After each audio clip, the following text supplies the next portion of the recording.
শিক্ষায় নারী পুরুষের সমতা অর্জনে বাংলাদেশ ছুঁয়েছে নতুন মাইলফলক। নারী শিক্ষার বিস্ময়কর উন্নয়ন হয়েছে বাংলাদেশে। শিক্ষার অগ্রগতিতে গত এক দশক সবচেয়ে সাফল্যের সময়। অতীতের যে কোনো সরকার বাংলাদেশের ইতিহাসে নারীর ক্ষমতায়নে এবং নারীর মূল্যায়নে এমন কার্যকর ভূমিকা রাখতে পারেনি।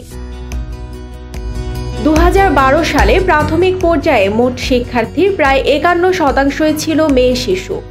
প্রায় শতভাগ মেয়েই এখন স্কুলে যাচ্ছে। প্রাথমিক ও মাধ্যমিক পর্যায়ে মেয়েদের জন্য রাখা হয়েছে বৃত্তি। নারীর উচ্চশিক্ষা কিছু পরিবারে সীমাবদ্ধ ছিল, সেই ধারণা পাল্টে দিয়েছে সরকার। নারী শিক্ষার ক্ষেত্রে বাংলাদেশ ঈর্ষণীয় সাফল্য দেখিয়েছে। বর্তমান সময় শেখ হাসিনার সরকার নারীদের শিক্ষামুখী করার লক্ষ্যে যুগান্তকারী বিভিন্ন পদক্ষেপ ও সিদ্ধান্ত গ্রহণ করায় দেশে ক্রমে নারী শিক্ষার হার বাড়ছে। আজ বাংলাদেশে নারী শিক্ষার যে অবদান তা বিশ্বব্যাপী প্রশংসা পাচ্ছে।